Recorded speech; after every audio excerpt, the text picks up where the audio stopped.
नमस्कार दोस्तों, स्वागत है आपका सरल भारत की न्यूज़ में। दोस्तों, आज हम जिस शख्सियत से आपको रूबरू कराने जा रहे हैं, वो समाज में बहुत ही प्रतिष्ठित व्यक्ति हैं और इनकी सादगी इनकी पहचान है।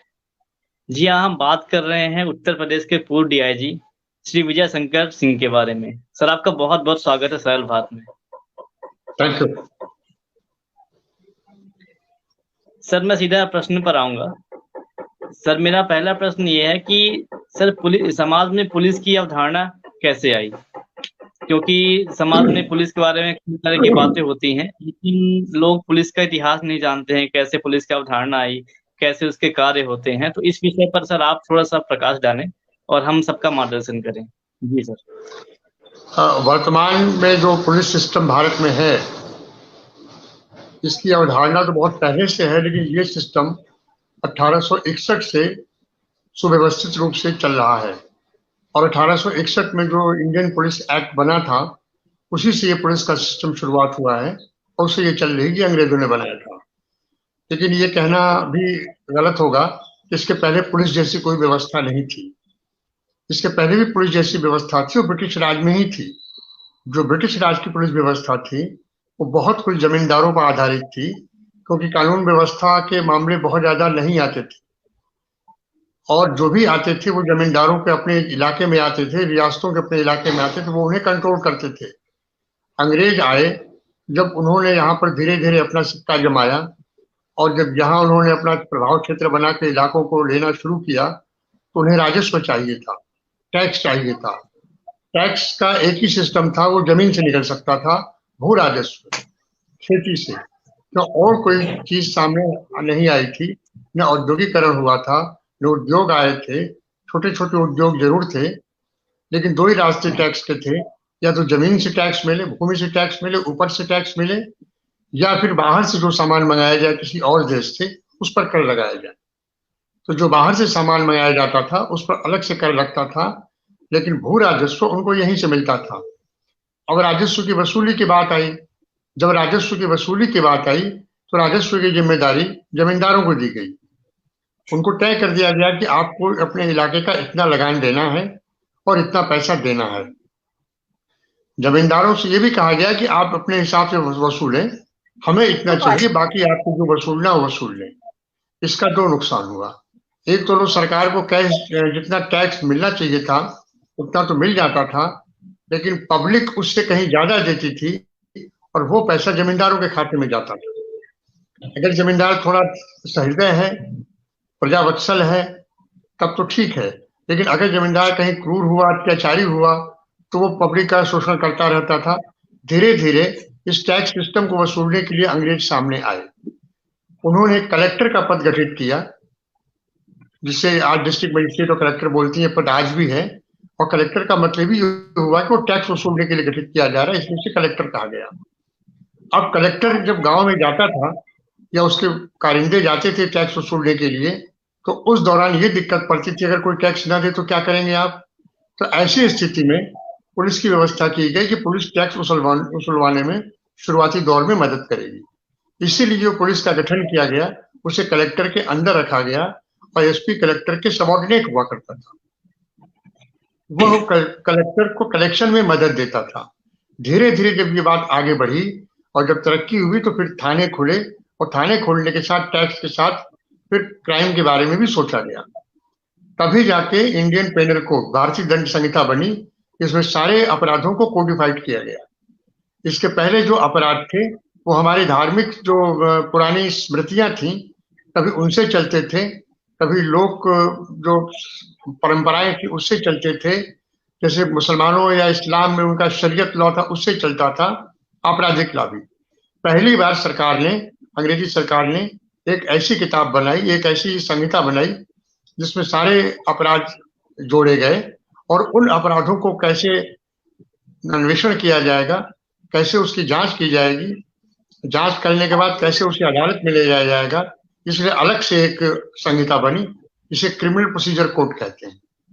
तो आईपीसी अपराधों की संहिता है। अपराध, इसमें कौन से अपराध आते हैं और उन अपराधों का क्या दंड है, ये बताती है। और सीआरपीसी ये बताती है कि उन अपराधों को कैसे तफ्तीश की जाएगी, कैसे मुलजिम गिरफ्तार किए जाएंगे, कैसे अपराधों की खोज होगी, अन्वेषण होगा, और उसके बाद फिर कैसे उसे ले जाएंगे अदालत में।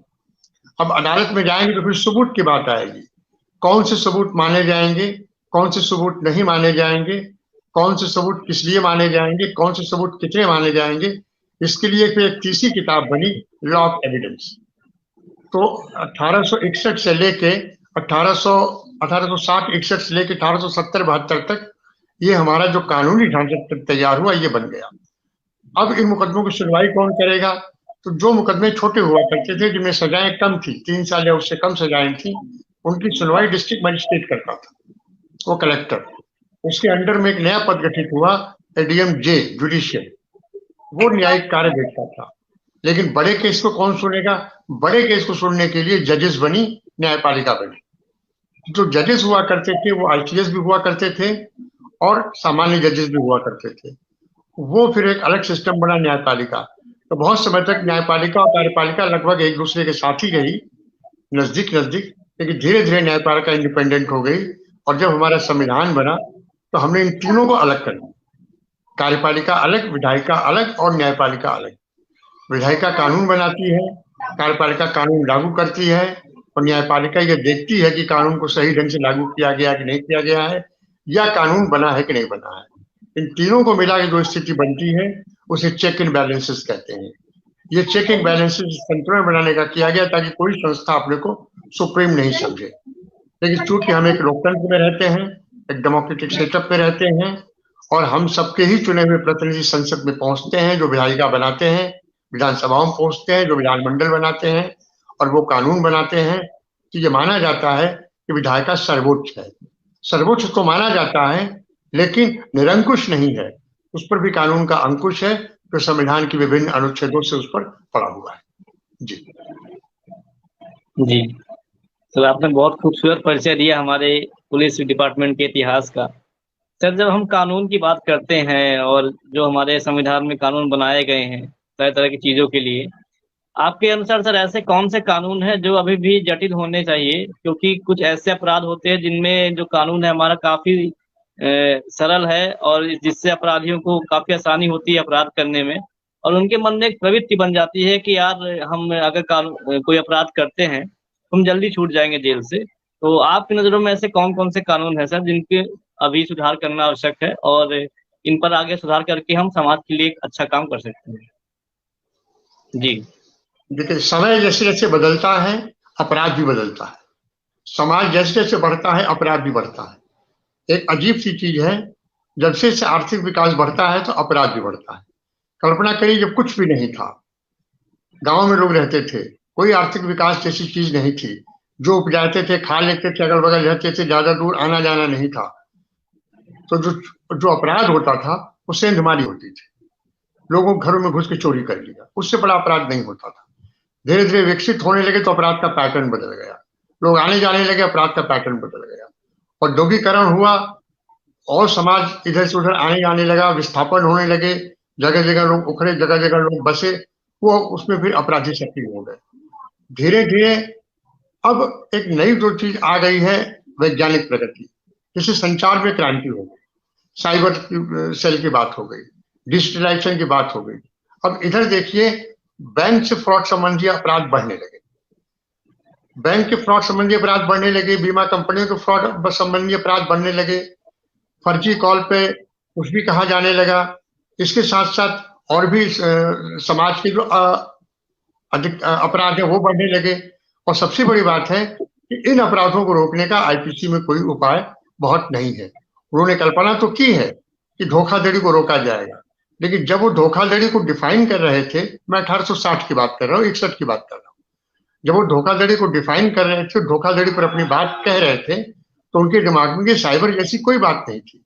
उनके दिमाग में धोखाधड़ी यही रहा होगा कि हमने आपसे पैसा लिया और हम आपको नहीं दे रहे हैं, आपसे हमने कागज दस्तखत किया और हम उसे मना कर दे रहे हैं, या हमने आपका हाथ का अंगूठा लगाया, हम उसे मना कर दे रहे हैं।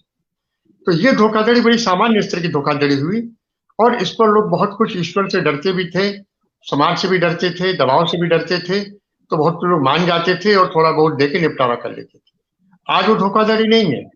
आज आप मुझसे जहां से भी बात कर रहे हो और कोई भी आदमी चाहे तो मुझे अमेरिका में बैठे बैठे ठग सकता है, मैं उसका कुछ नहीं कर पाऊंगा।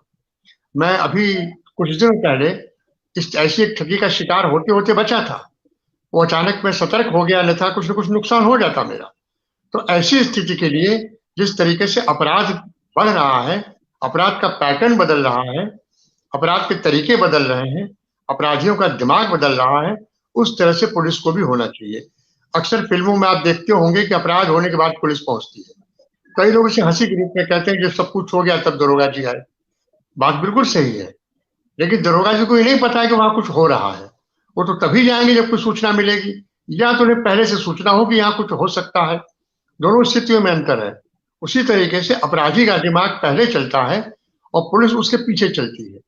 अगर अभी इस वक्त हम आपके साथ बैठ के किसी अपराध की योजना बना रहे हैं, इस अपराध के दो ही राजदार हैं, या हम हैं या आप हैं, तीसरों को पता नहीं। लेकिन जैसे ही हम इस अपराध को धरातल पर लाएंगे और ये होगा, तब पुलिस को आएगा। तो पुलिस का जो क्रिमिनल इंटेलिजेंस सिस्टम है, आपराधिक अभिसूचना विभाग है, उसे सतर्क किए जाने की जरूरत है। उन्हें आधुनिक ट्रेनिंग दिए जाने की जरूरत है। उन्हें साइबर कानून ही नहीं बल्कि साइबर की बारीकियों को सिखाने की जरूरत है। और सीधी सी बात यह है कि साइबर की बारीकियां हर आदमी सीख नहीं सकता। हर आदमी के मस्तिष्क का ओरिएंटेशन अलग होता है। जैसे मुझे इलेक्ट्रॉनिक्स की बहुत जानकारी नहीं है, मैं आपसे बात कर लेता हूँ, कुछ लिख लेता हूँ, इस पे फोन कर लेता हूँ। इससे ज्यादा अगर आप मुझसे कहें कहें मैं बौखला जाऊंगा। तो इसके लिए एक निरंतर ट्रेनिंग की जरूरत है, और ये ट्रेनिंग शुरू हो गई। ऐसा बिल्कुल नहीं ट्रेनिंग शुरू नहीं हुई है। नए जो आईपीएस लड़के आ रहे हैं उनमें बहुत से इंजीनियर, कंप्यूटर के जानकार लड़के हैं जो अपने फील्ड के माहिर हैं, कानून भी जानते हैं और ये तरीका भी जानते हैं। लेकिन समस्या ये है कि तरीका वो जानते हैं, कानून वो भी जानते हैं, लेकिन वो नीचे स्तर तक, क्योंकि पुलिस की सारी कार्यप्रणाली पुलिस थाने पर टिकी हुई है। थाने में अभी भी वही, हम अभी लगभग अगर थानों की बात करें और पुलिस के साइबर सेल की बात करें तो उन दोनों के बीच में कम से कम 50 साल का अंतर है। हम स्मार्टफोन चला ले रहे हैं, फोटो खींच ले रहे हैं, सेल्फी खींच ले रहे हैं, कहीं भेज दे रहे हैं, आपसे बात कर रहे हैं, आपके लिंक खोलकर बात करके और फिर उसको हम वीडियो बना ले रहे हैं। ये साइबर नहीं हुआ। साइबर हुआ कि हम कैसे समझ जाएं कि कौन सी कॉल हमें डिस्टर्ब करेगी, कौन सी कॉल हमें ढकेगी, ये कॉल आ कहाँ से रही है, इसे बनाया किसने है, इसका ओरिजिनेटर किसे है, कैसे है, और कैसे हम लोगों को सतर्क करेंगे। इसके लिए इसको जिला स्तर तक तो साइबर सेल आ गया है, लेकिन इसको नीचे तक पहुंचाने की जरूरत है, क्योंकि अब तरीका परंपरागत अपराधों का नहीं रहा। हम लोग जब नौकरी के शुरू में आए थे तो सबसे बड़ा अपराध डकैती हुआ करती थी, किडनैपिंग हुआ करती थी। अच्छी तरह याद है, मैं 79 में नौकरी में आया था, उसमें मेरी पोस्टिंग अलीगढ़ और मथुरा में थी। तो शायद ही कोई हफ्ता ऐसा जाता उस दिन डकैती की सूचना न आती हो। और वो वही डकैती थी। 10-12 आदमी गाड़ी लेके आए, बाइक से भी नहीं, गाड़ी लेके आए, घोड़े से भी आए थे, आए घर में घुसे, डकैती डाल के चले गए। अब वो चीजें हवा हो गई। फिर बीच में किडनैपिंग का चला, वो भी चीजें हवा हो गई। अपराधी को पैसा चाहिए और पैसे के साथ साथ वो अपनी सुरक्षा भी चाहता है और कानून से बचना भी चाहता है।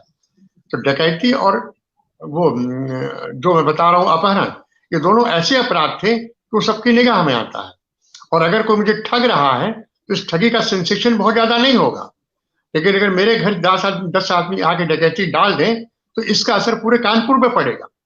तो जब अपराध का सेंसेशन होता है तो सक्रियता बढ़ती है पुलिस की, जब सेंसेशन नहीं होता सक्रियता नहीं बढ़ती है। तो अपराधी भी एक ऐसा रास्ता सोचते हैं ताकि वो बहुत सेंसेशन वाला अपराध न करें, उन्हें अच्छा पैसा मिले, और जो जिससे वो पीड़ित करें, जिससे वो लूटें या जिसको ठगें, वो चिल्लाता रह जाए, लोग उसको ध्यान नहीं दें। दूसरी चीज हत्या। हत्या एक ऐसा अपराध है जिसे रोका नहीं जा सकता, कभी नहीं रोका जा सकता। इसके कई कारण है। ये व्यक्तिगत रंजिश पे आधारित है, मेरी आपसे क्या रंजिश है, आपकी मुझसे क्या रंजिश है, ये किसी को नहीं पता। बदले पे आधारित है, प्रतिशोध पे आधारित है, ये नहीं पता। इसलिए ये एक अलग तरह का अपराध है, और ये सबसे गंभीर अपराध होते हुए भी ये बहुत सेंसेशन अपराध नहीं है। अब इसी में एक चर्चा कर दूं धर्म संबंधी अपराधों का। जैसे गाय की हत्या, गाय का वध कर दिया, गाय को मार डाला, गोवध निवारण अधिनियम, काउ स्लॉटरिंग, ये एक सबसे संवेदनशील है। क्योंकि अगर आपको मैं एक छोटी सी बात बताऊं, अगर एक थाने में एक ही समय पे 2 सूचनाएं पहुंचती हैं, एक सूचना पहुंचती है कि फलाने गांव में फलाने साहब का मर्डर हो गया, और उसी समय दूसरी सूचना पहुंचती है कि फलाने गांव में 2 गाय कटी हुई पड़ी है, तो मर्डर निश्चित रूप से बड़ा अपराध है, जिसकी सजा फांसी और आजीवन कारावास है। गौवध बड़ा अपराध नहीं है मर्डर की तुलना में, इसकी सजा 10 साल है, अब बढ़ गई, पहले कम थी। लेकिन पुलिस मर्डर छोड़कर गौवध पर जाएगी, इसलिए कि उसका असर ज्यादा होगा। गाय तो कट गई, लेकिन अगर वो अफवाह फैलती है तो उस अफवाह के असर से हो सकता है उस इलाके में दंगा हो जाए, कानून व्यवस्था की स्थिति उत्पन्न हो जाए, जबकि मर्डर से ऐसा कुछ नहीं होने वाला है। ये बहुत सी चीजें ऐसी हैं जो कि पुलिस को सोचनी पड़ती हैं, और ये बहुत कुछ तात्कालिक प्रवृत्ति भी होती है कि आप कैसे अपनी प्राथमिकता तय करते हैं। जैसे आप मुझसे सवाल पूछ रहे हैं तो निश्चित रूप से आपने प्राथमिकता तय की होगी कि हम आधे घंटे में क्या क्या पूछेंगे, वैसे ही वो भी प्राथमिकता तय करते हैं। तो मेरा यही कहना है कि कानून भी बराबर बदलता रहता है, और साथ ही साथ कानून को लागू करने वाली एजेंसियों की ट्रेनिंग और उनकी जो ओरिएंटेशन है अपराध के प्रति, वो भी बदलते रहनी चाहिए। जी सर, जब हम भारत की पुलिस की बात करते हैं तो लोगों के मन में पुलिस को लेकर एक अलग सा भय बना रहता है कि अगर कोई अपराध हुआ है उनके साथ, वो पुलिस के साथ जाएंगे या पुलिस के पास जाते हैं तो पुलिस उनको प्रताड़ित करेगी, उनसे पैसे लेगी, उनसे घूस लेगी। इस वजह से लोग काफी सारे जो अपराध है उनको छुपा कर रखते हैं या पुलिस तक पहुंच ही नहीं पाती है वो चीजें। तो पुलिस और लोगों के बीच ये सामंजस्य जो है कैसे बैठा सकते हैं हम, क्योंकि ये एक बहुत बड़ी समस्या है सर। अच्छे से जघन्य अपराध हैं जो पुलिस के सामने नहीं आ पाते हैं, सिर्फ इस वजह से कि लोग वहां पे सोचते हैं अगर हम जाएंगे तो पुलिस हमसे पैसा मांगती है या घूस लेती है या हमको प्रताड़ित करेगी। तो इन चीजों को हम सर कैसे सही कर सकते हैं? जी। ये बात बिल्कुल सही है कि लोग पुलिस से डरते हैं, ये बात भी सही है कि लोग पुलिस से पीड़ित हैं, ये बात भी सही है कि थाने में जाने पे अक्सर दुर्व्यवहार होता है। ये डिपेंड करता है थाने में मौजूद अधिकारी पे।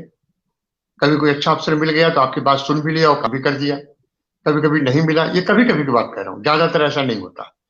दूसरी चीज यहाँ पर मैं एक चीज ये कहना चाहूंगा कि पुलिस का गठन भारत में एक औपनिवेशिक काल में हुआ है।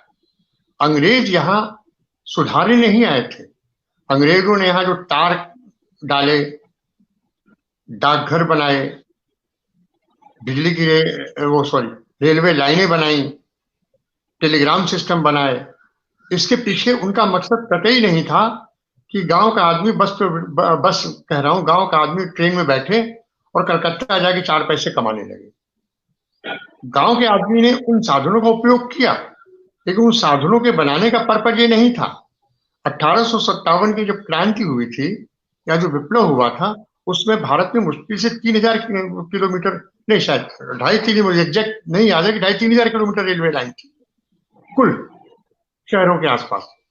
लेकिन जब 1857 की क्रांति इतनी व्यापक हुई कि कलकत्ता से लेके मेरठ, कानपुर, लखनऊ, दिल्ली, झांसी, ग्वालियर, कमोबेश उत्तर भारत में जब फैली, तो इन जगहों पर जब उनको फोर्स भेजना पड़ा तो उसमें वो हैंडीकैप हो गए, वो परेशान हो गए।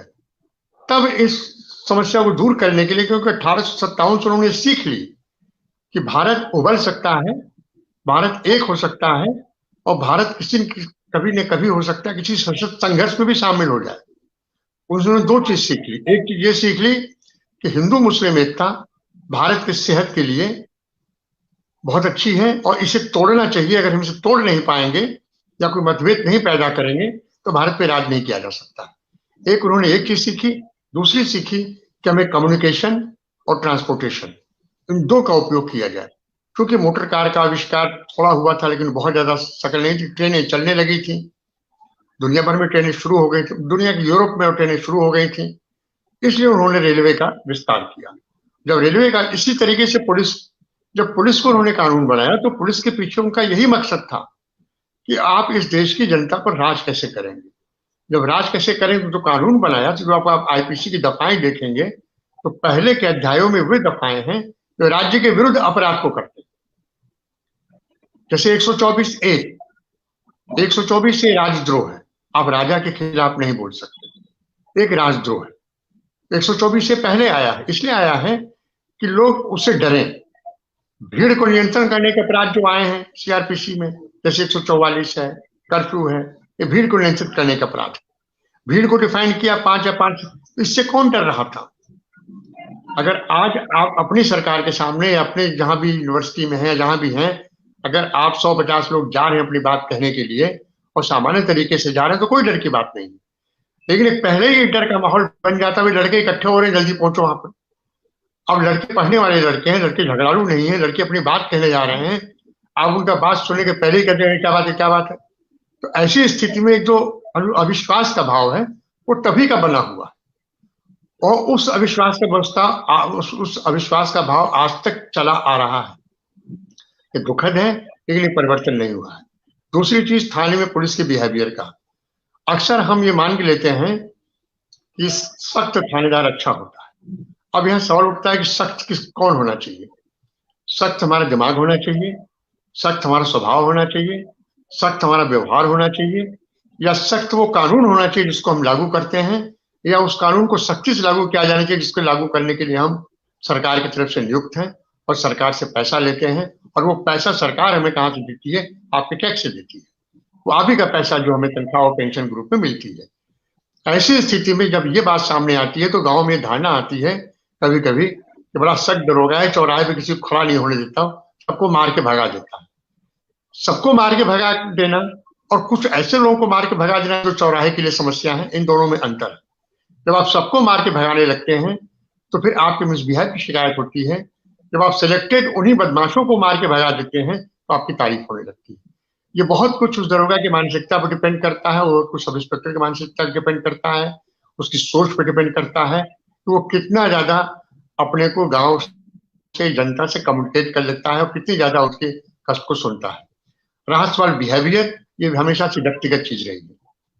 आपका बिहेवियर किसी से अच्छा हो सकता है, किसी से खराब हो सकता है, किसी परिस्थिति में अच्छा हो सकता है, किसी परिस्थिति में खराब हो सकता है, और इसीलिए लोग थाने जाने से डरते हैं कि उन्हें ये लगता है कि पुलिस की एक आम छवि ऐसी हो गई है कि उठा के बंद कर देंगे। मैं अभी भी बताऊं, आज के डेट में भी अक्सर हर दूसरे तीसरे दिन कोई ना कोई फोन आ जाता है, कभी गांव से मेरे आता है, कहीं और मित्रों के यहाँ से आता है कि भाई मेरा काम है थाने में, आप फोन कर दीजिए। सॉरी, पढ़े लिखे लोग हैं, थाना पुलिस जानते हैं, कानून जानते हैं, लोगों को जानते हैं, लेकिन उन्हें ये डर रहता है कि अगर हम कहीं अंदर गए तो दरोगा की कुर्सी बैठे बैठे ताकि क्या बात है, तो उनकी एक प्रतिष्ठा आहत होती है। जैसे मैं किसी थाने में जाऊं और अपना परिचय न दूं क्या बात है, तो हो सकता है मुझे तो और ज्यादा बुरा लगेगा, क्योंकि मैं उन पर काम कर चुका हूं, वो हमारे साथ काम कर चुके हैं, वो मेरे अंडर में रह चुके हैं। तो ऐसी स्थिति से लोग फोन कराते हैं, लेकिन यह स्थिति दुखद है, और यह स्थिति तभी बदलेगी जब अच्छे लोग आएंगे और अच्छे लोग सोचेंगे। इधर पुलिस में जो भर्तियां हुई हैं वो अच्छे और नए लड़कों की हुई हैं, जो समाज भी जानते हैं, पढ़े लिखे हैं, वो इस चीज को समझते हैं। तो बहुत बदलाव भी हुआ है, धीरे धीरे ये समय लगेगा और बदलाव होगा। जी सर, भ्रष्टाचार की अगर हम बात करते हैं तो वो तो हर डिपार्टमेंट में है, खासकर वो शिक्षा विभाग हो, पुलिस विभाग हो या कोई और विभाग हो। सर, पुलिस विभाग में भ्रष्टाचार किस हद तक निहित है और इससे हम किस तरह से निजात पा सकते हैं? क्योंकि भ्रष्टाचार एक बहुत बड़ी समस्या है, वो ना हमारे इंडिया की है, पूरे विश्व की बात करें तो। पुलिस डिपार्टमेंट में सर हम इसको कैसे खत्म कर सकते हैं या कम कर सकते हैं? खत्म तो नहीं कर सकते हैं, बहुत बड़ी समस्या है, लेकिन कम कैसे कर सकते हैं? और इसमें जो आज के डिजिटलाइजेशन है उसका कितना महत्व है सर? जी हाँ, देखिए, भ्रष्टाचार का सीधा संबंध लालच से जुड़ा हुआ है, ग्रीड से जुड़ा हुआ है। एक रिटायर्ड डीजी थे, वो नहीं रहे, वो बाद में एमपी भी बने, हमारे आईजी थे डॉक्टर बीपी सिंघल, भारतेंदु प्रकाश सिंघल। उनसे जब ये बात कही जाती थी, जो भी आपने मुझसे कहा, भ्रष्टाचार तो सभी विभागों में है, फिर पुलिस में है तो आप क्यों शोर मचाते हैं? उन्होंने बहुत बड़ी बात कही, उन्होंने कहा कि सारे विभागों में भ्रष्टाचार है, उन विभागों को भ्रष्टाचार पकड़ने की छूट नहीं है, उन विभागों को भ्रष्टाचार में गिरफ्तार करने का अधिकार नहीं है, उन विभागों को घूसखोरी रोकने का अधिकार नहीं है, आपको ये अधिकार है। तो आप पर ये अतिरिक्त जिम्मेदारी है, क्योंकि आपको अधिकार है कि आप भ्रष्टाचार रोक सकते हैं। अगर किसी भी डीएसपी के पास ये सूचना आती है कि फला विभाग में इतने रुपए घूस मांगे जा रहे हैं, तो वो सीधे जाके ट्रैप कर सकता है। प्रिवेंशन ऑफ करप्शन एक्ट में उसको पावर है, सब इंस्पेक्टर को नहीं है, इंस्पेक्टर को नहीं है, लेकिन डीएसपी को है। वो ट्रैप कर सकता है कि उसको अख्तियार है, किसी और विभाग को नहीं है। डिस्ट्रिक्ट मजिस्ट्रेट को भी अगर पता चलेगा कि उसके अंडर में कोई आदमी घूस ले रहा है, तो उससे पावर गिरफ्तार करने की नहीं है। वो तुरंत डीएसपी को बुलाएगा और कहेगा ये सूचना है, आप पकड़िए। तो जिसके पास ये अधिकार है, उस अधिकार का जब वो इस्तेमाल नहीं करेगा, जब वो उस अधिकार का अपराध खुद ही करेगा, तो जाहिर है उस पर बात आएगी। अब रहा सवाल दूसरी कि ये भ्रष्टाचार है क्या, तो उन्होंने एक बड़ी सही बात कही कि दो तरह के भ्रष्टाचार, ग्रीड बेस्ड और नीड बेस्ड। ग्रीड बेस्ड आपकी लालच है, और नीड बेस्ड ये है कि आपको कभी जरूरत है, आपने कभी किसी से मांग लिया। तो ग्रीड बेस्ड के भ्रष्टाचार को आते हैं जब आपने समझ लीजिए कि आपने काउंटर खोल रखा है कि आप जहाँ मुकदमा लिखाएंगे तो हम इतना पैसा लेंगे, थाने जाएंगे तो इतना पैसा लेंगे, मर्डर की तफ्तीश करेंगे कितना पैसा लेंगे, मुलजिम पकड़ेंगे इतना पैसा लेंगे, मुलजिम छोड़ेंगे इतना पैसा लेंगे। बहुत कुछ जो पुलिस से भ्रष्टाचार होता है वो पर्सन टू पर्सन होता है। वो भ्रष्टाचार पुलिस को भी सूट करता है और मुलजिम को भी सूट करता है। हमने किसी मुलजिम को पकड़ लिया, उसके छुड़ाने के लिए पैरवी होने लगी, पैसे, आपका ज्यादा पैसा, आपने ज्यादा पैसे का ऑफर दिया। हमारे दिमाग में आया कि चलिए ठीक है हम छोड़ दें, हमें इतना पैसा मिल जाएगा, लोगों को इसका पता भी चलेगा तो भाव नहीं चलेगा। तो इस तरह का जो भ्रष्टाचार होता है इसे रोका जाना बहुत मुश्किल है। लेकिन जो भ्रष्टाचार सड़कों पर, चौराहों पर आप देखते हैं, हेलमेट चेकिंग में बच्चे जा रहे हैं, कोई नौकरी पे अपना जा रहा है, कोई अस्पताल जा रहा है, कोई महिला कहीं पढ़ने पढ़ाने जा रही है, किसी काम से जा रही है, आपने रोक लिया, सारे कागज चेक करने लगे। तो कागज आप इसलिए चेक करते हैं कि शायद कोई कागज ऐसा गलत मिल जाए जिसमें कि आप उस पर जुर्माना कर सके। अब जुर्माने बढ़ गए हैं, लोग सोचेंगे 2,000 रुपए जुर्माना देने से अच्छा 200 रुपए देकर पिन छुड़ाया जाए। तो इस तरह के भ्रष्टाचार से छवि बहुत ज्यादा खराब होती है, और ये भ्रष्टाचार एक तरह का उत्पीड़न के रूप में बन जाता है, क्योंकि आप पता नहीं किस परिस्थिति में, किस जल्दबाजी में, किस उम्मीद में, किसके साथ कहाँ जा रहे हैं। आप घूमने जा रहे हैं तो आपका मूड खराब हो गया, आप अपने काम से जा रहे हैं तो आप डिस्टर्ब हो गए, दफ्तर जा रहे हैं तो वहां लेट हो गए, कोई कागज छूट गया तो आप उसके परेशान हैं। अब इधर जब से डिजिटलाइजेशन हुआ है और जब से ये सुविधा हुई कि आप सारे कागज एक अपने मोबाइल में भी रख सकते हैं, चाहे इंश्योरेंस हो, चाहे आरसी हो, चाहे ड्राइविंग लाइसेंस हो, चाहे पॉल्यूशन हो, जो भी हो, आप वो रख सकते हैं और आप उसको दिखा को उसको देख सकते हैं।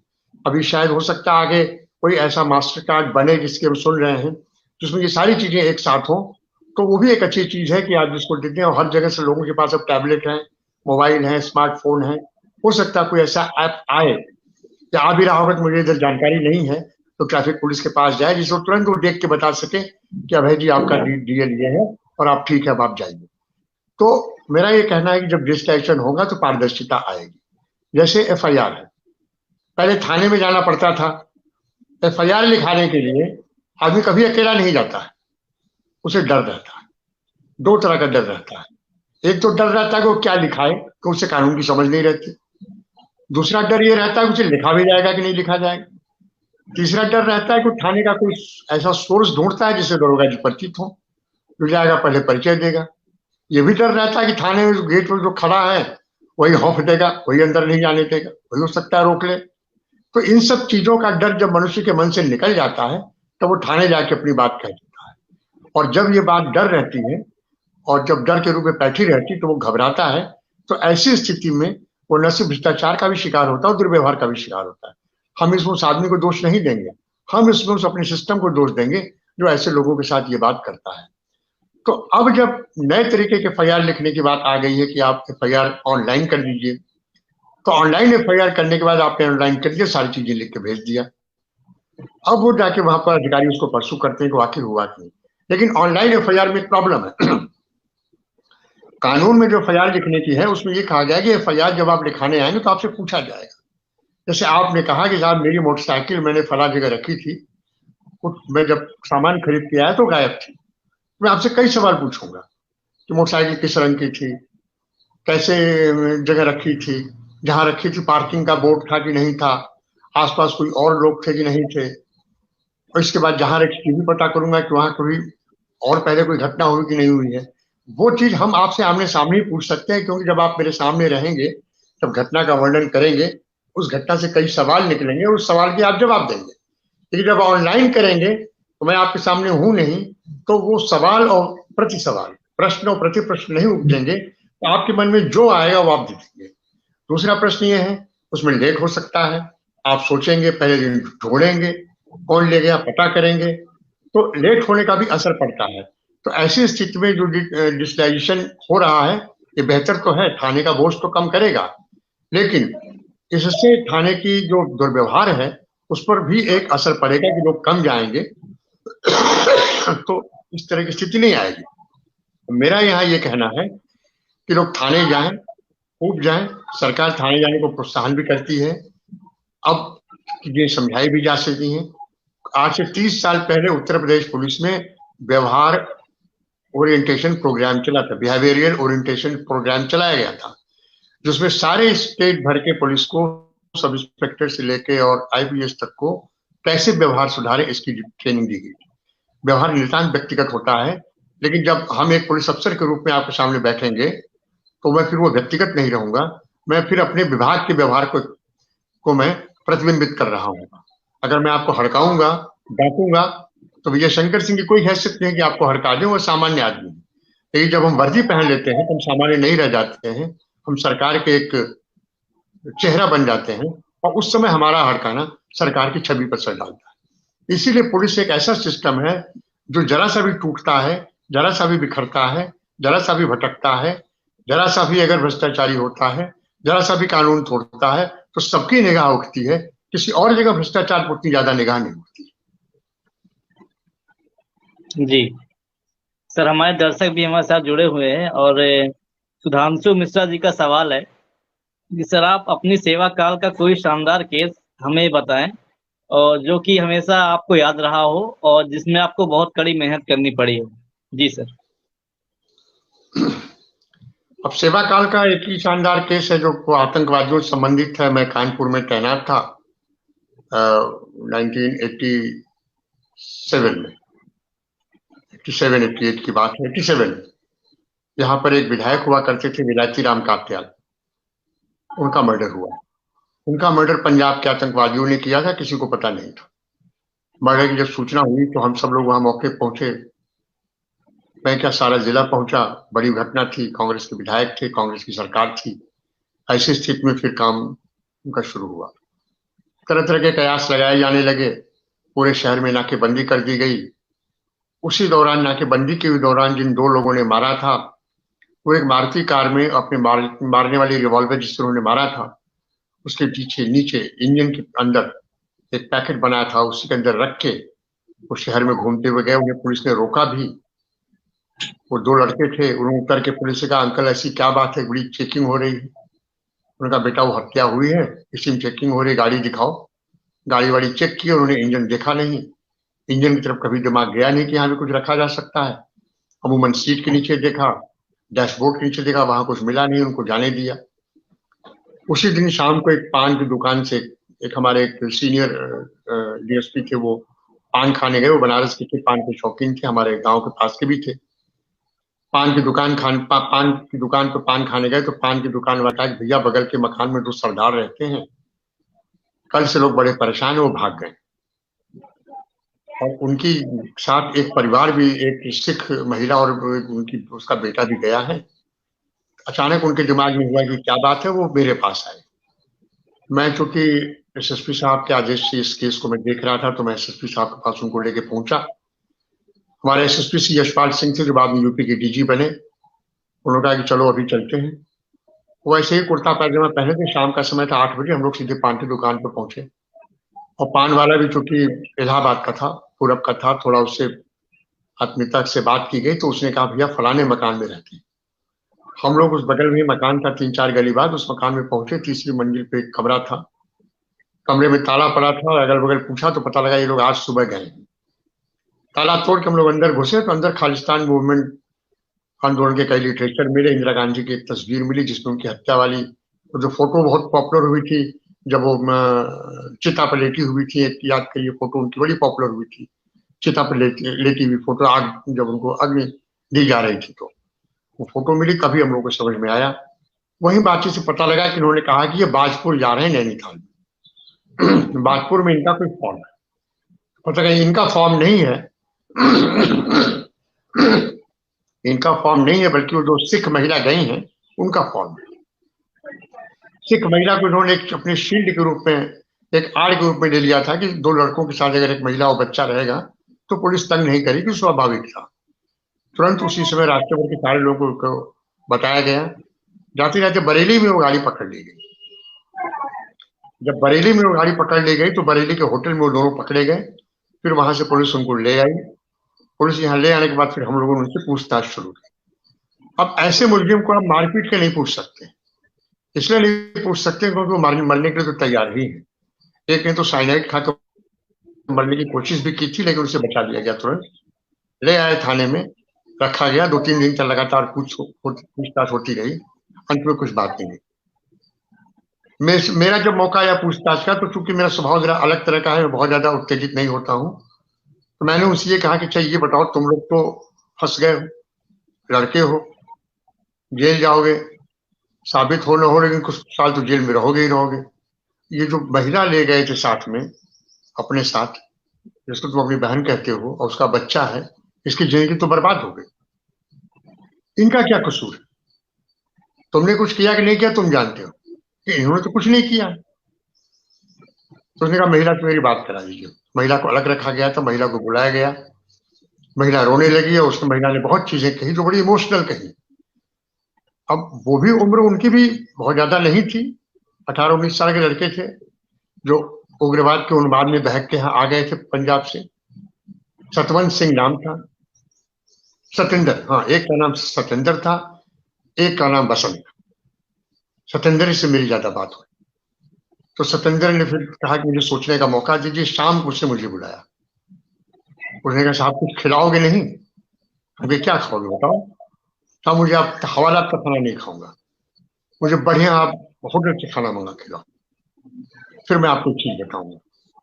ठीक है, हमने अपने एसएसपी साहब को बताया। एसएसपी साहब ने कहा कि ठीक है खिलाओ, जो मंगाते हो खिलाओ।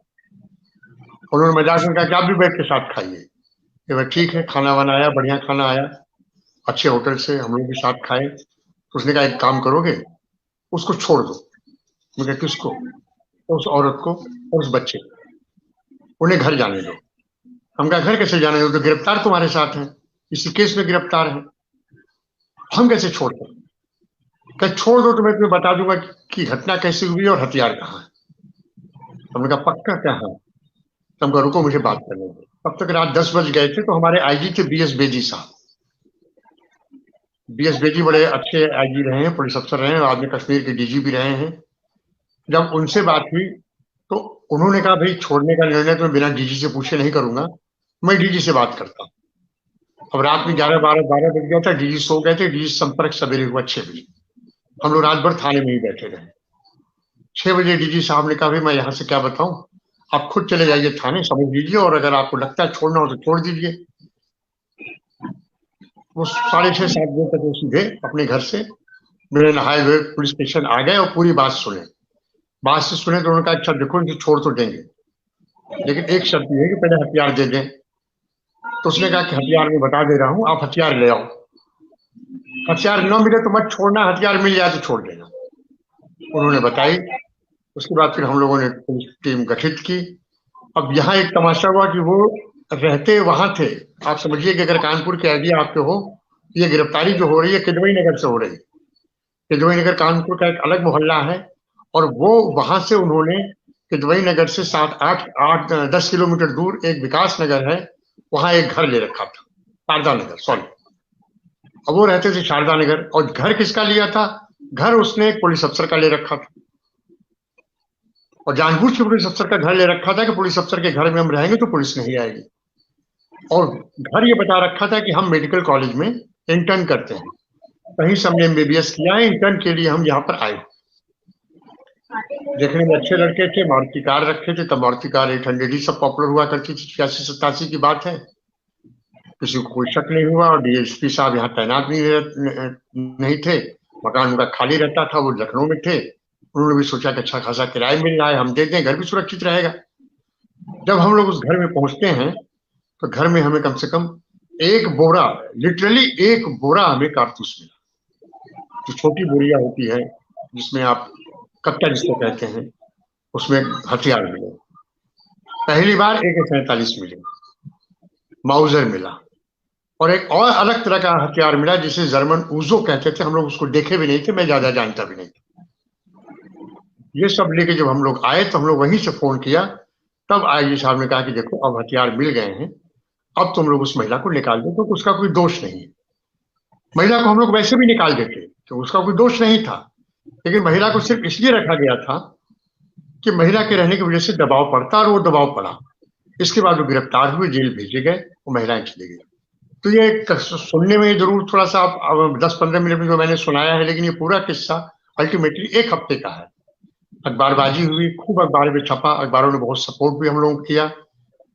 और मैं समझिए कि 3 दिन तक हम लोग पर्टिकुलरली मैं न सोए न जगे, थाने में ही रहे, और वहीं प्रेस में वहीं जो मिला खा लिए, जबकि थाने से घर की दूरी मुश्किल से 2 किलोमीटर है, तो वो नहीं जा पाते।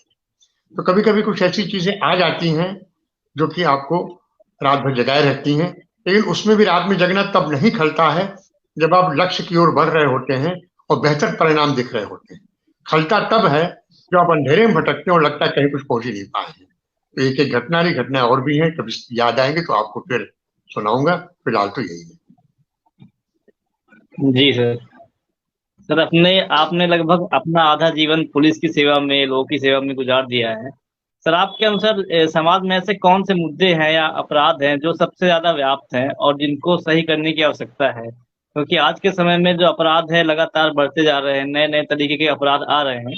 आपके जीवन में ऐसे कौन कौन से अपराध है, या आपके कार्यकाल के दौरान आपको कौन कौन से अपराधों का सामना करना पड़ा जिनमें लगता था आपको कि हाँ ये अपराध ऐसे हैं जिनको हमें समाज के लिए सुधारना पड़ेगा? जी सर। मैंने 1980 से नौकरी शुरू की और 2012 में छोड़ दी। 32 और 79 से जोड़ लीजिए, 12 में छोड़ी। 32-33 साल नौकरी की। 32-33 साल की नौकरी में निश्चित रूप से हमारे समय में जो अपराध आए शुरुआती दौर में, वो हत्या के थे, मर्डर के थे, सॉरी हत्या के थे, डकैती के थे, लूट के थे, इस तरह के अपराध थे।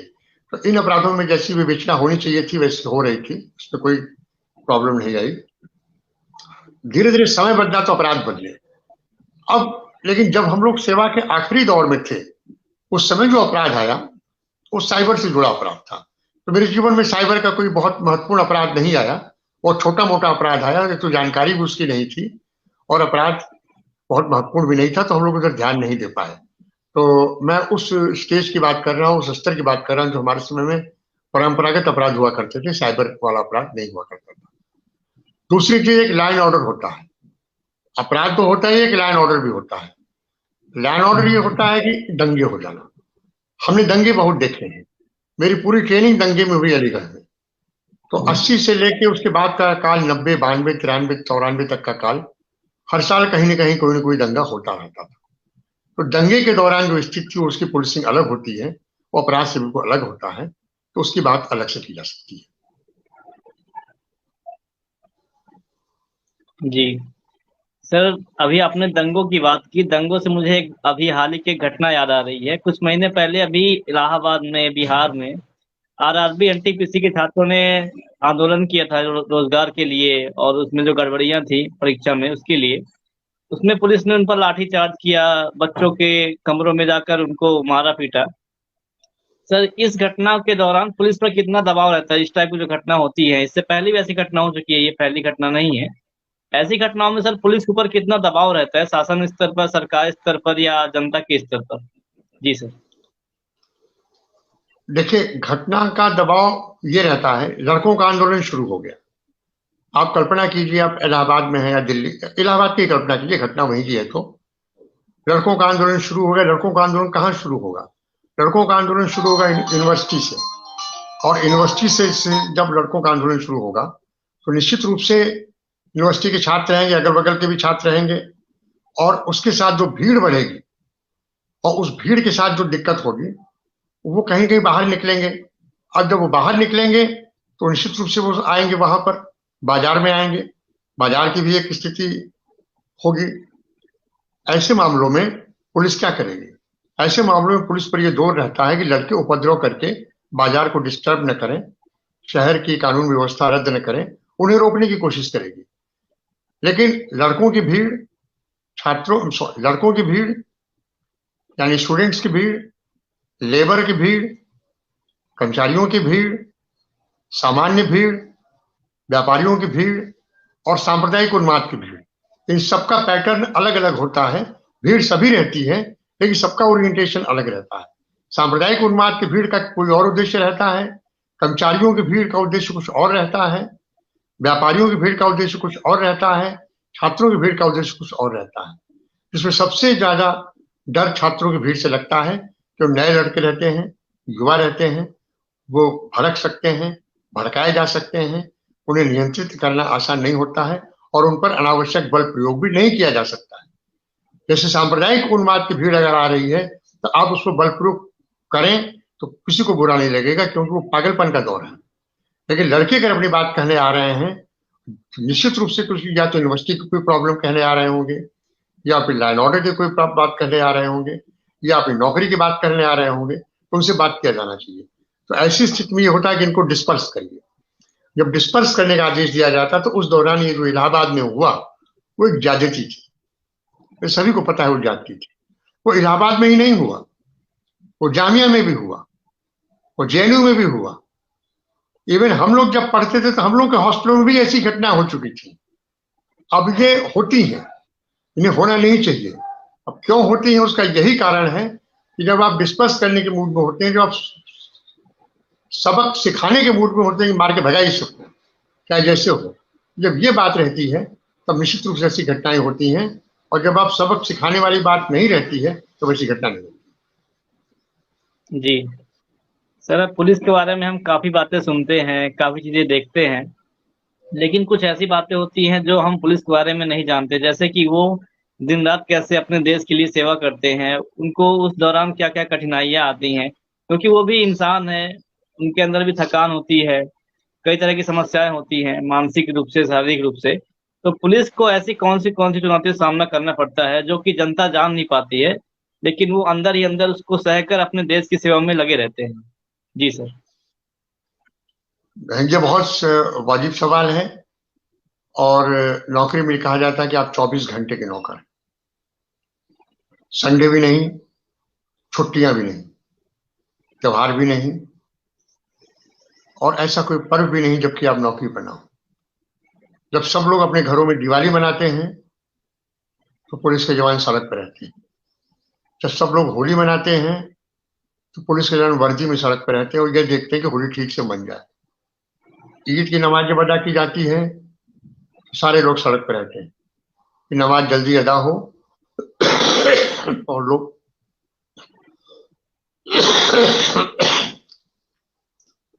सुरक्षित अपने घरों में जाएं। जाहिर है काम का कोई घंटा तय नहीं रहता है। रात 2 बजे आप अगर गश्त से लौटे हैं और सवेरे 5 बजे कोई अपराध की सूचना मिली तो घर से जगा के बुला दिया जाता है कि चलिए आप। इन सब चीजों का शरीर पर क्या असर पड़ता है ये तो बात की बात है, लेकिन इन सब चीजों का मानसिक और पारिवारिक स्थिति पर बहुत असर पड़ता है। एक सर्वे किया गया था पुलिस के कॉमन हेल्थ का, तो 40 साल के बाद में अधिकतर पुलिस अफसर डायबिटीज के शिकार थे, अधिकतर पुलिस अफसर हाइपरटेंशन के शिकार थे। उसका कारण ये था कि जीवन जो था असंतुलित हो गया, न समय पर नींद मिल रही थी, न समय पर भोजन मिल रहा था, न पौष्टिक भोजन मिल रहा था, न आराम मिल रहा था, न मानसिक विश्राम मिल रहा था, और न कोई ऐसा एंटरटेनमेंट मिल रहा था जिससे कि आप अपने मन को बहका सकें, मन को बहला सकें। ऐसी स्थिति में जो दबाव पड़ता है, यही दबाव चिड़चिड़ेपन के रूप में आता है। अब वो चिड़चिड़ापन कहाँ निकलेगा? जाहिर है सिपाही का चिड़चिड़ापन दरोगा पर नहीं निकलेगा, दरोगा का चिड़चिड़ापन मेरे पर नहीं निकलेगा। मैं चिड़चिड़ाऊंगा तो अपने डीजी को नहीं हड़काऊंगा। मैं जब चिड़चिड़ाऊंगा तो चिड़चिड़ापन नीचे ही जाएगा, तो नीचे होते होते चिड़चिड़ापन जनता पर छन के आता है। ऐसी स्थिति के लिए कई बार ये सोचा गया, नेशनल पुलिस कमीशन ने भी सोचा कि इनके काम के घंटे तय किए जाएं, कम से कम थाने और पर जो तैनात सब इंस्पेक्टर, इंस्पेक्टर और पुलिस के अन्य जवान हैं, इनके काम के घंटे तय किए जाएं, क्योंकि ये एग्जीक्यूटिव फोर्स है, ये काम करते हैं। और उसके ऊपर के जो अधिकारी हैं, चाहे डीएसपी हैं, चाहे एसपी हैं या डीआईजी आईजी हैं, वो काम लेते हैं, वो सुपरवाइजरी फोर्स है, वो निर्देशित करते हैं कि आपको ये करना है, ये करते नहीं, आपको ये करना है और ऐसे करना है, तो वो काम करते हैं। जाहिर है उन्हें अगर जब तक काम की छूट न दी जाएगी, समय की छूट न दी जाएगी, आराम की छूट न दी जाएगी, सुविधाएं नहीं दी जाएंगी, तब तक वो नहीं करेंगे। कुछ बड़े शहरों में, दिल्ली में और शायद बम्बई में तो पहले से ही है, 8 घंटे का समय सीमा तय है, तो कर रहे हैं। उत्तर प्रदेश में ऐसा नहीं हो पाया है। उसका सबसे बड़ा कारण ये है कि आपको पुलिस फोर्स की बहुत जरूरत पड़ेगी। अमूमन पुलिस फोर्स वैसे भी संख्या के हिसाब से हम बहुत कम है। मुझे एग्जैक्ट आंकड़ा तो नहीं याद है, लेकिन जिस आंकड़े के अनुसार से दुनिया में पुलिसिंग होती है, उसकी तुलना में हमारे यहाँ पुलिस की संख्या कम है। और ऐसी स्थिति में अगर इसे आप काम के घंटे में बांध देंगे तो थानों पे आदमी की किल्लत पड़ जाएगी। या तो फिर सरकार एक ऐसी योजना बनाए, बना भी रही है, लेकिन बहुत सी चीजें ऐसी होती है कि योजना बन जाती है भर्तियों के लिए, सब कुछ करने के लिए, लेकिन सरकार पर वित्तीय दिक्कत आ जाती है, फाइनेंस की दिक्कत आ जाती है। तो ऐसा नहीं है कि इस पर अधिकारी नहीं सोच रहे हैं, बहुत गंभीरता से सोच रहे हैं और सरकार भी सोच रही है, लेकिन अभी इसमें बहुत कुछ हम लोग कर नहीं पाए। जी सर, महिलाओं की अगर हम बात करें पुलिस विभाग में, तो आज के दौर पे महिलाओं का काफी ज्यादा महत्व है, काफी ज्यादा रोल है पुलिस विभाग में। पहले की अपेक्षा और अब की अपेक्षा अगर हम तुलना करें, तो महिलाओं का कितना अहम रोल है और आगे भविष्य में महिलाएं कितना अहम रोल निभा सकती हैं पुलिस विभाग में। जी सर। पुलिस विभाग में महिला अफसर रही और बहुत शानदार महिला अफसर रही। मैं किरण बेदी जी का नाम सभी जानते हैं, उन्हें लेने की जरूरत ही नहीं, वो पहली महिला आईपीएस अफसर थी। उसके बाद और भी आए, और अब तो बहुत सी महिला अफसर आ रही हैं, सब इंस्पेक्टर इंस्पेक्टर में हैं, कांस्टेबल भी हैं। पीएससी के जो आर्मी बटालियन है वहां भी महिलाएं हैं, सीआरपी की वहां महिलाएं हैं, और अब तो सेना में भी महिलाएं कमीशन अफसर के रूप में सुप्रीम कोर्ट के निर्णय के बाद आने लगी। महिलाओं का होना जरूरी है, क्योंकि हमारा आधा समाज ही महिलाओं से बना हुआ है। तो आधी दुनिया में जो महिलाओं का जो पोर्शन है वो होना चाहिए। इसका सबसे बड़ा फायदा ये होता है कि जब आप कहीं भीड़ में जाते हैं या गांव में जाते हैं, घर में जाते हैं, तो महिलाओं की से महिलाएं जिससे सहजता से बात कर सकती हैं या कर लेती हैं, वो चीज पुरुष नहीं कर पाते हैं। कुछ तो टेम्परामेंट है, कुछ और भी चीजें होती हैं जिसकी वजह से वो बात नहीं कर पाते। उन्हें समझ में नहीं आता कि महिलाओं से कैसे बात की जाएगी। तो महिलाओं का होना जरूरी है। और अब हर जगह महिला सब इंस्पेक्टर की तैनाती की जा रही है। महिला की गिरफ्तारी के लिए बिना महिला पुलिस के आप जा नहीं सकते। वैसे भी अंग्रेजों के समय से सीआरपीसी में प्रावधान है कि 6 बजे के बाद आप किसी महिला को थाने नहीं बुलाएंगे। ये कहा गया है कि 6 बजे के बाद आप किसी भी महिला को थाने नहीं बुलाएंगे। सिर्फ उसका कारण ये है 6 बजे के बाद बुलाने का कि उस समय गांव ही गांव हुआ करते थे, गांव से कोई साधन नहीं था। आज तो गांव से जीप पे बैठे आप चले आए, तो आपको पैदल आना पड़ता था या घोड़े से आप आते थे। तो अगर महिलाओं से पूछताछ करें उनके घर जाइए, तब महिलाओं को उतना अपराध का था ही नहीं। धीरे धीरे अपराध बढ़ा और अपराध महिलाएं अपराध में भी आई हैं। अगर महिलाएं पुलिस में आई हैं तो महिलाएं अपराध में भी आई हैं। फ्रॉड में बहुत सी महिलाएं आई हैं, हनी ट्रैप में बहुत सी महिलाएं आई हैं। तो जब समाज, मैंने कहा ना कि अपराध विकास के साथ साथ बढ़ता है, समाज जितना ही विकसित होता जाएगा अपराध उतना ही बढ़ता जाएगा। इसे बुरे रूप में नहीं लेना चाहिए। इसलिए जब समाज बढ़ता है तो आप 10 चीजें सोचते हैं, तो कोई जरूरी नहीं कि आप हमेशा अच्छी चीज सोचें, बल्कि बेसिकली हमेशा आप उल्टी चीज भी सोचते हैं। जब उल्टी चीज सोचते हैं तो अपराध की ही बात आएगी। तो अपराध शास्त्र का सामान्य सा सिद्धांत है कि जैसे ही आपका मानव विकास होगा, ह्यूमन डेवलपमेंट, मानव विकास से मेरा मतलब मस्तिष्क का विकास नहीं है, मानव विकास से मतलब भौतिक विकास। इसलिए जब लोग कहते हैं कि अपराध कम हो रहा है, तो हम लोग कहते हैं कि अपराध कम नहीं हो सकता। आप आंकड़ों में भले कम दिखा दीजिए, 4 डकैती की बजाय 2 डकैती लिख दीजिए। बेरोजगारी बढ़ रही है, लोगों के आय के साधन कम हो रहे हैं, आपसी शत्रुता बढ़ रही है, भौतिक संपत्ति की लालच बढ़ रही है, भौतिक विकास बढ़ रहा है, दिमाग में खुराफात बढ़ रहा है, तो अपराध कैसे कम होंगे? प्रश्न अपराध कम होने का नहीं है। अपराध कम होने देना अलग बात है, लेकिन अपराध हो जाने के बाद अपराध का खोल देना, अपराधियों को अदालत में पेश कर देना, अपराधियों को सजा दिला देना, पुलिस की सफलता का आकलन इससे किया जाना चाहिए। इससे नहीं किया जाना चाहिए कि 4 डकैती पड़ गई और दरोगा जी क्या कर पाए। लेकिन 4 डकैती पड़ गई, दरोगा जी ने 3 डकैती में मुलजिम गिरफ्तार करके जेल भेज दिए और सजा करा दिए, उन्होंने अपना काम कर दिया है काफी हद तक।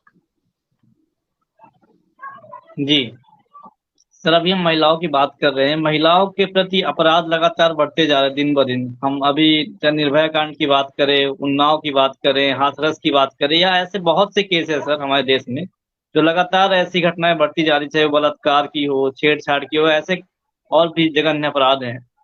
सर आपके अनुसार इन अपराधों के बढ़ने का क्या कारण है? हमारा लचीला कानून, या लोगों की जो मानसिकता है आज के डेट में, जो आधुनिक समझ आ गया है, लोग तरह तरह की चीजें देखते हैं, उन चीजों को देखकर उनका दिमाग डाइवर्ट होता है कहीं ना कहीं। तो इन चीजों के पीछे सर आप क्या कारण मानते हैं और इसका निदान कैसे हम कर सकते हैं? जी सर। महिलाओं के प्रति जो अपराध होते हैं, दो तरह के अपराध किए जाए महिलाओं के प्रति। एक तो जो उनके परिवार में होते हैं, मेरे परिवार में किस महिला के साथ क्या हो रहा है आपको नहीं पता लगेगा। आप अगर बहुत निकट है मेरे परिवार में, आपका रोज आना जाना है, तो शायद आप भाप जाएं, लेकिन फिर भी आप उसकी गंभीरता नहीं भाप पाएंगे, क्योंकि आपका उद्देश्य ही नहीं है भापना। ये बात अलग है कि अगर आप भापना चाहें, गहराई में जाना चाहें, तो आप भी भाप जाएं। तो किस घर में क्या हो रहा है किसी को पता नहीं चलता। इसीलिए जब दहेज वाली हत्याएं होती हैं या प्रताड़ना की हत्याएं होती हैं, प्रताड़ना की घटनाएं होती हैं, प्रताड़ना से हत्याएं होती हैं, तो ऐसी स्थिति में जो चीजें घटती होती हैं वो पुलिस को नहीं पता चलता। इसीलिए इंडियन एविडेंस एक्ट में ये कहा गया है कि ऐसे मामले में महिला के बयान का महत्व सबसे ज्यादा है। जो पीड़ित है और घर में है, मेरे घर में अगर किसी महिला की प्रताड़ना हो रही है और उसकी हत्या हो गई है, या उसे इतना मार दिया गया है कि वो मरने के लायक है, तो वो जो कह रही है उसे सही माना जाता है, क्योंकि वो वहां अकेले है। उसकी बात को साबित करने के लिए घर में कोई नहीं, क्योंकि पूरा घर तो खिलाफ है, पूरा घर उसमें शामिल है, तो कैसे कहेगा वो। दूसरी चीज, सेक्सुअल हैरेसमेंट कामकाजी महिलाओं का होता है, वो काम की जगह पे रहती हैं। इसके लिए मैं पुरुष की मानसिकता को, और जो पैट्रियार्की सोसाइटी है, प्रतिसत्तात्मक समाज है, पुरुष वर्चस्व का समाज है, इसको मैं मानता हूँ। आज अक्सर आप देखते होंगे, आपने क्या पहना है, जैसे शर्ट पहना है, मैंने कुर्ता पैजामा पहना है, और लोगों ने और भी कपड़े पहने होंगे। किसी महिला को कोई इंटरेस्ट नहीं रहता कि आप कौन सा कपड़ा पहन के सड़क पर घूम रहे हैं, लेकिन पुरुषों को सबसे ज्यादा इंटरेस्ट रहता है कौन सी महिला कौन से कपड़ा पहन के घूम रही है। वो ये नहीं सोच सकता, उसके दिमाग में ही नहीं आता कि भाई जो वो पहन रहा है उससे वो अपनी मर्जी से पहन सकता, तो वो भी अपनी मर्जी से पहन सकती है। अब इसको आप संस्कृति से जोड़ देते हैं, फिर इसको आप धर्म से लगते हैं जोड़ने, जबकि नहीं ये संस्कृति है, नहीं ये धर्म है। ये व्यक्तिगत रुचि और अरुचि का सवाल है। जिसे जो पसंद हो पहने, जिसे जो ना पसंद हो ना पहने, जिसे जो रुचि खाए, जिसे जो पचे खाए। तो सीधी सी बात है कि ऐसी स्थिति में जब आपकी मानसिकता एक कुंद में होने लगती है, सेंट्रलाइज होने लगती है, तो फिर वो एक इरिटेशन देता है। तो जो इरिटेशन उपजता है, वो आपसे कुछ ऐसा काम करा जाता है कि वो आपको फिर अपराध के छेड़े में आता है। जैसे आपने किसी महिला को भद्दे कमेंट कर दिए, महिला को आपने छू दिया। छूने के भी कई तरीके होते हैं। एक होता है कि महिला गिर रही है, आपने हाथ पकड़ के थाम लिया, उसको मेट्रो में चढ़ा दिया, ये छूना नहीं है।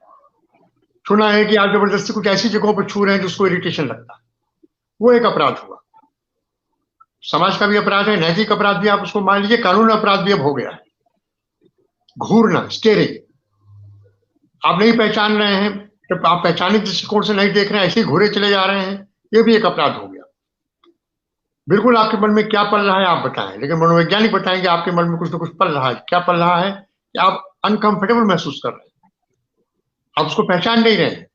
यह भी एक तरह का अपराध हो गया। तो ऐसे अपराधों से निपटने के लिए पुलिस कैसे निपटेगी? पुलिस इससे नहीं निपट सकती है। ऐसे अपराधों के लिए समाज के जागरण से निपटना पड़ेगा। और अब समाज काफी कुछ बदलाव हुआ है। महिलाएं एक्टिव हैं, महिलाएं एग्रेसिव भी हैं, और सबसे बड़ी बात है कि वे अपने अधिकारों के लिए मुखर भी हैं, तेज भी है। बीच बीच में आज जो हिजाब वगैरह इस तरह के प्रकरण सुनते हैं, ये मुझे लगता है ये स्पॉन्सर्ड प्रकरण होते हैं, चाहे किसी ने स्पॉन्सर किया हो, किसी पर्पट से किया हो। इसलिए इन सब चीजों का कोई मतलब नहीं है। सीधी सी बात है कि अगर पुरुष की मानसिकता जब धीरे धीरे बदलेगी और एक फ्रेटर्निटी आएगी, एक दोस्त वाला भाव आएगा, तभी जाके इन सब चीजों को रोक लग सकती है।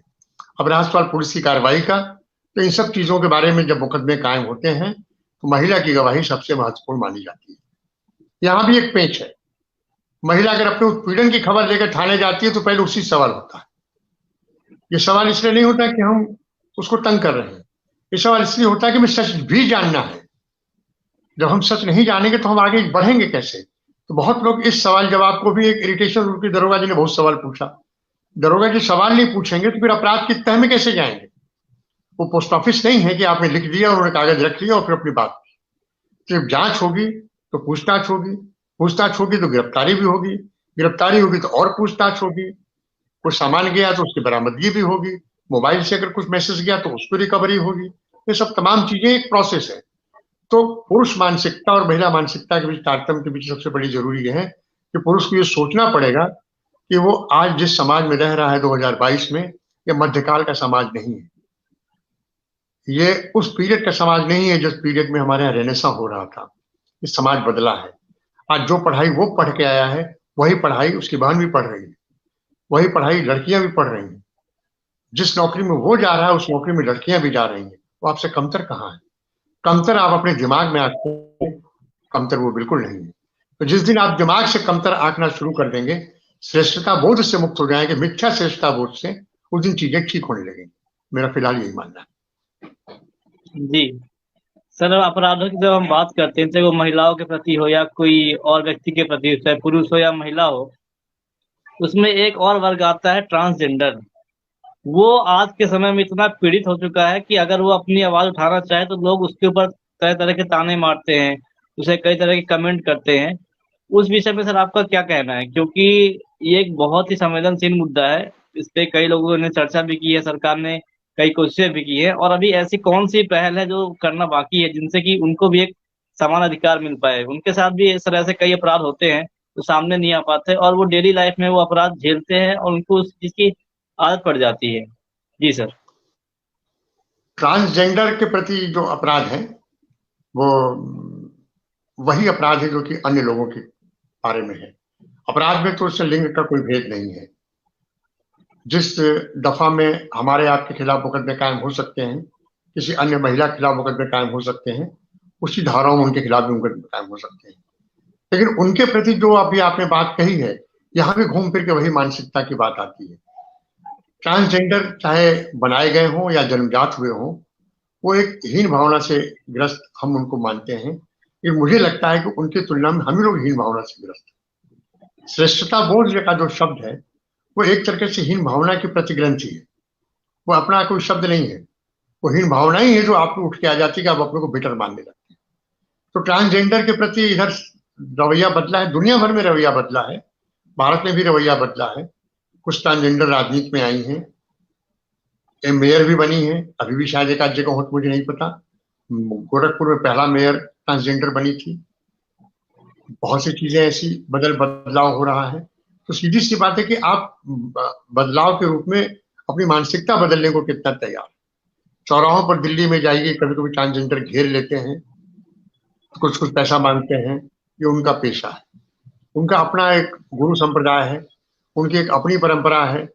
उस परंपरा पर बहुत चीजें लिखी गई हैं, मुझे बहुत ज्यादा उसकी जानकारी नहीं है, लेकिन कुछ लेख पढ़ने को मिले तो थोड़ी बहुत जानकारी है। तो अब उनका अपना समाज है, तो सबके अपने समाज होते हैं। हमारा अपना समाज है, आपका अपना समाज है, उनका समाज है। इन समाजों के बीच हमें एक तारतम्य ये बनाना होगा कि कोई समाज हमसे हीन नहीं है, किसी की परंपराएं हमसे हीन नहीं, हम किसी से श्रेष्ठ नहीं है। लगता जरूर है कि हम आपसे श्रेष्ठ होंगे या आप हमसे श्रेष्ठ होंगे, लेकिन तो आप श्रेष्ठ हैं तो हम श्रेष्ठ हैं। हम अपने अपने समाज की परंपराओं में जा रहे हैं। ये परंपराएं सदियों से बनी आ रही हैं, बदलती हैं। वो परंपराएं एक दिन में नहीं बदलती ना, एक दिन में टूटती है, वो धीरे धीरे चेंज होती है, धीरे धीरे उसका समय बदलता है।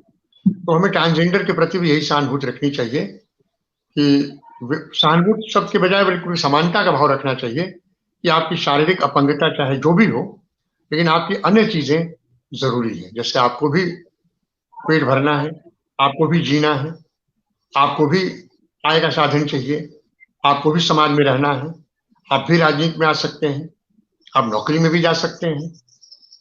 पुलिस में भी अभी मैं 2-3 दिन पहले की खबर पढ़ रहा था, किन्नर की भी, किन्नर तो कहा जाता है लेकिन ट्रांसजेंडर ही कहिए, उनकी के लिए भी कुछ हो रहा है।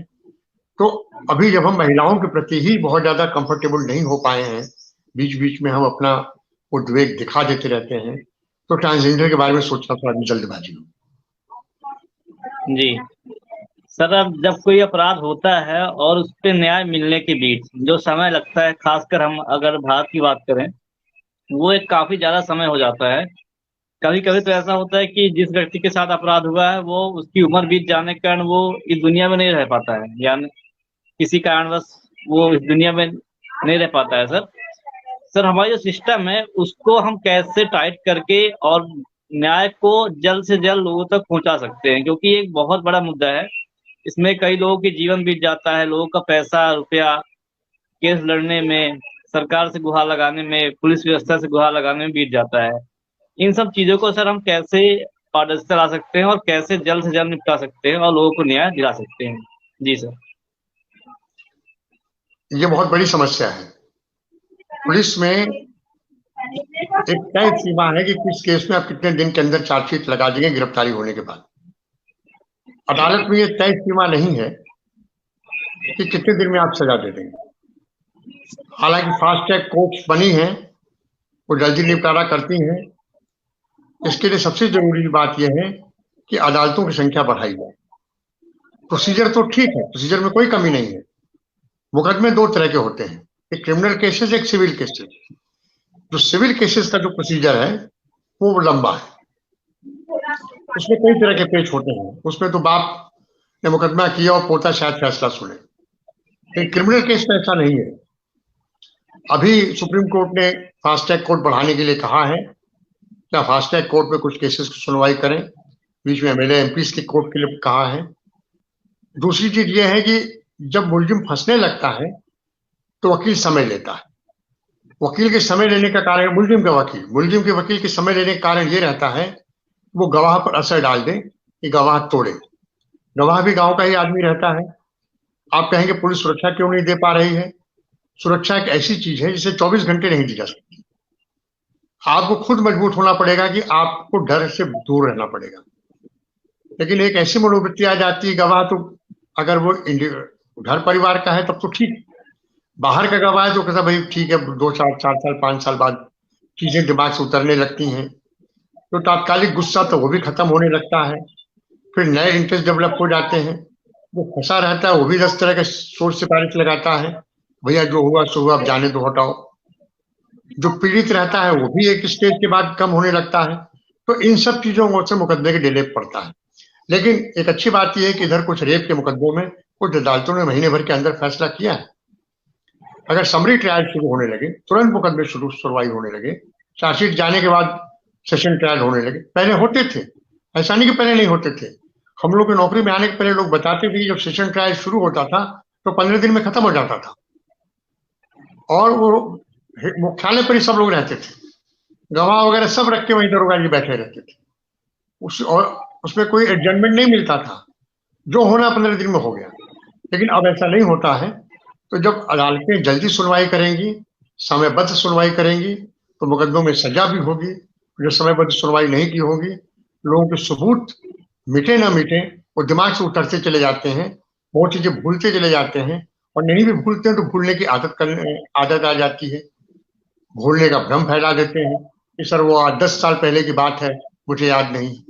आपको याद हो, मैं बताऊं, हैरान होंगे आप कि 1997 में मैं कानपुर में एडिशनल एसपी कानपुर देहात था। वहां पुलिस फायरिंग की घटना हुई। अभी 2 साल पहले मैं गया था उसमें गवाही देने के लिए। मुझे गांव का नाम याद था, मुझे सड़क याद नहीं थी। कहाँ 97 और कहाँ 2014, कैसे सड़क की याद रहेगी? कभी मैं गया नहीं वहां से हटने के बाद। तो बहुत सी चीजें आपके दिमाग में नहीं रहती। लेकिन जब आप किताब पढ़ते हैं, कागज पढ़ते हैं, केस डायरी पढ़ते हैं, वकील से बात करते हैं तो चीजें रिफ्रेश होती हैं। लेकिन बहुत सी ऐसी चीजें रिफ्रेश नहीं हो पाती जो बहुत माइन्यूट रिफ्रेशमेंट।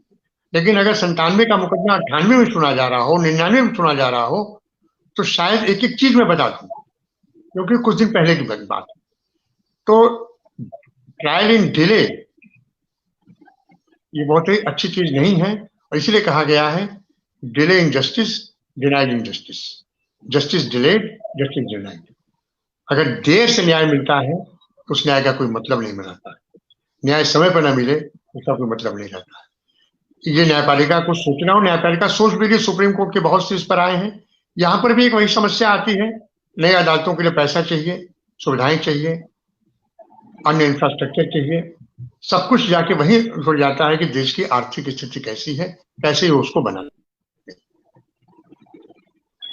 जी सर, जब पैसे की हम बात करते हैं, सब चुनाव के समय में सरकार के पास पैसा आ जाता है या कोई ऐसी योजना है जिसमें सरकार को वोट बैंक मिलेगा या वोट से फायदा मिलता है, तब सरकार के पास पैसा आ जाता है। क्या ऐसा है सर कि पैसे की कमी ही सिर्फ इसका रीजन है या इसके पीछे और कोई कारण है? जी। ये प्राथमिकता की बात है। जी। आपके जेब में 2,000 रुपए हैं, आप उस 2,000 को कहाँ खर्चा करना चाहते हैं, इसकी प्राथमिकता आप तय करेंगे। प्राथमिकता उस पैसे के खर्च के एवज में जो मिलेगा उससे तय होगी, और वो प्राथमिकता भी आप ही तय करेंगे। चुनाव के लिए एक अलग अलग बजट बनता है जो चुनाव आयोग करता है। पार्टियों को चुनाव लड़ना है, उनके पास जो चंदा है, जो पैसा आया है, उससे वो चुनाव लड़ती हैं। अब वो पैसा चाहे पूंजीपति दें, चाहे हमारे आप जैसे सामान्य मतदाता दें, ये उनको बताना पड़ता है। सवाल ये है कि विकास की जहां तक बात की जा रही है, सड़कें बन रही हैं, पुल बन रहे हैं, नई रेलवे लाइनें बन रही हैं, इन सब चीजों के लिए पैसा चाहिए। कल कारखाने अगर सरकार बना रही है तो पैसा चाहिए, पूंजीपति बना रहे हैं तो उनको जमीनें चाहिए, तमाम चीजें चाहिए, उसके लिए भी पैसा चाहिए। तो इस प्राथमिकता में जो पुलिस का खर्चा है या जो न्यायपालिका का खर्चा है, उस प्राथमिकता में नीचे, इसलिए नीचे है कि इसे अनप्रोडक्टिव एक्सपेंडिचर कहा जाता है।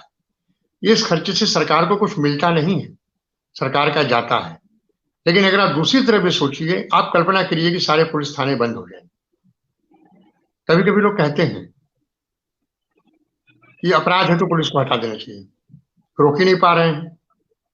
ज्यादा दिन नहीं, 3 दिन घोषणा करके कि आज से सारे थाने बंद हो जाएंगे, आप देखिए क्या असर होता है। घोषणा करके हो, अगर आप 2 दिन वैसे बंद कर देंगे तो फिर कोई क्राइम नहीं हो, पता ही नहीं चलेगा, क्योंकि लोगों को पता ही नहीं चलेगा। तो इसलिए कह रहे हैं कि ये एक जो एक्सपेंडिचर है वो उपयोगी एक्सपेंडिचर सरकार नहीं मानती, अनप्रोडक्टिव एक्सपेंडिचर को सरकार मानती है, उसको कुछ मिल नहीं रहा है। लेकिन समाज को यही थामे हुए, इसलिए थामे हुए हैं कि उस अराजकता को रोकता है। अगर ये अराजकता हो गई और अगर लोग सड़क पर निकल आए, रेलवे लाइनें उखाड़ दिए, स्टेशन फूंक दिए, या सांप्रदायिक उन्माद फैला दिए, जातिगत उन्माद फैला दिए, दंगे शुरू हो गए, व्यापार चौपट हो गए, तो वो जो नुकसान होगा वो इस नुकसान की तुलना में कहीं बहुत ज्यादा होगा। और दूसरे, इसका इस एक्सपेंडिचर को सरकार मना नहीं करती है। हर साल पुलिस मॉडर्नाइजेशन स्कीम आती है, पुलिस आधुनिकीकरण की योजना आती है। उसमें एक पैरामीटर तय किया जाता है कि हम इस साल क्या आधुनिकीकरण करेंगे।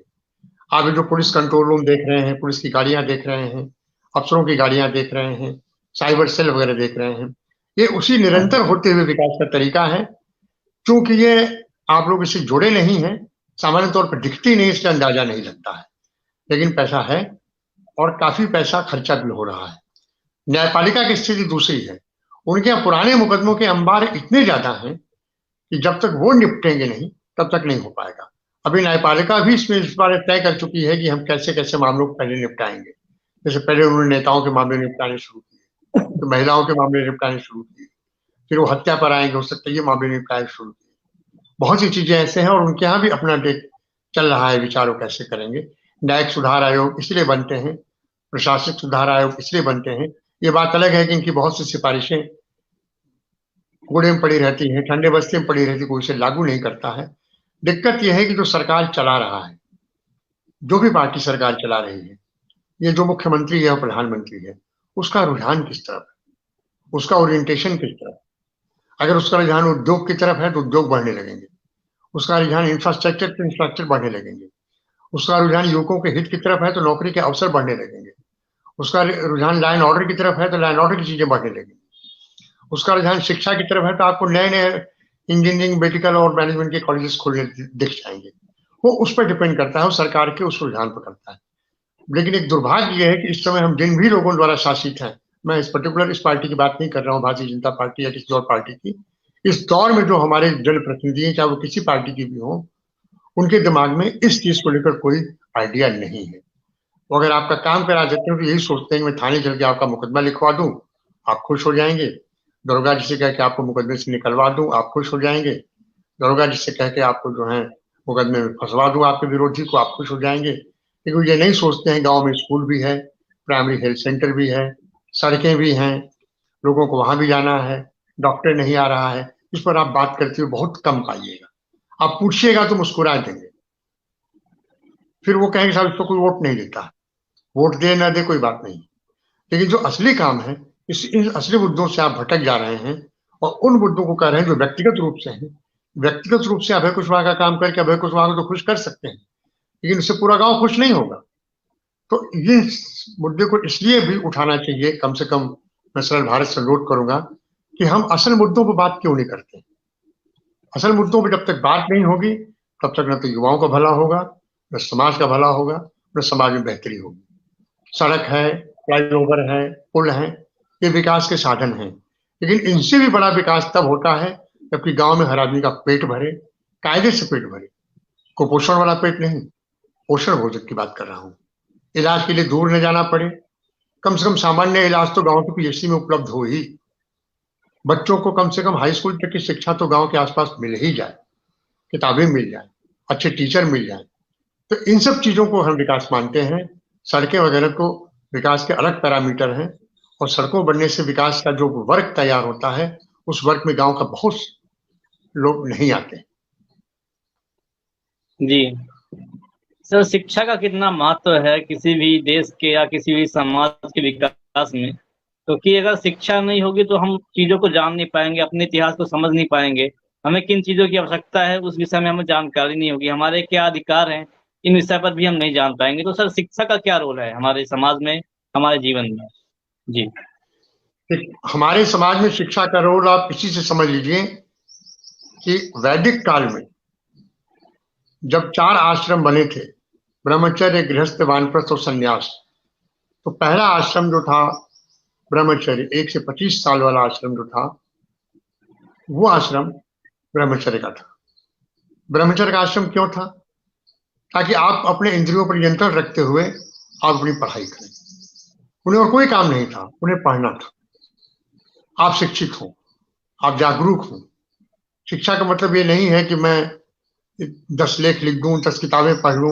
शिक्षा का मतलब है कि हम अंदर से खुले, एक ऐसे समाज में जाएं ताकि हमारी शिक्षा का लाभ हो। इसलिए मैं कहता हूं शिक्षा का महत्व तो तभी से था, और आज जिन उद्देश्यों की आप बात कर रहे हैं वो आज भी है। और मैं आपको वेद का एक ऋचा सुनाता हूं, एक श्लोक सुनाता हूं छोटा सा। आनो भद्रा कृतवो यंतु विश्वता। ये ऋग्वेद का एक सूक्त है, एक ऋचा का एक अंश है, जो कहता है कि दुनिया के समस्त सद्विचारों को मेरे मस्तिष्क का आमंत्रण है। ये विचार बाध्यता नहीं है। आप, वो कहता है कि अपने दिमाग की सारी खिड़कियां खोल लो और दुनिया में जितने अच्छे विचार हो सबको अंदर आने दो। वो कभी नहीं कहता कि नहीं नहीं इस विचार को अंदर मत आने दीजिए, मैं इसे पसंद नहीं करता हूं। बहुत चीजें अच्छी होती हैं, आप उन्हें पसंद नहीं करते। बहुत चीजें खाना अच्छा होता है लेकिन आपको पसंद नहीं। बहुत चीजें खाना आपको पसंद नहीं होगा, मुझे पसंद होगा। विचारों के साथ लेकिन ये चीज नहीं हो सकती। आप सुनिए सबकी, समझिए सबकी, जो सोच सकते हैं सोचिए सबकी, फिर जो कर सकते हैं करिए। तो शिक्षा का महत्व तो वही है। आज भी शिक्षा का महत्व है।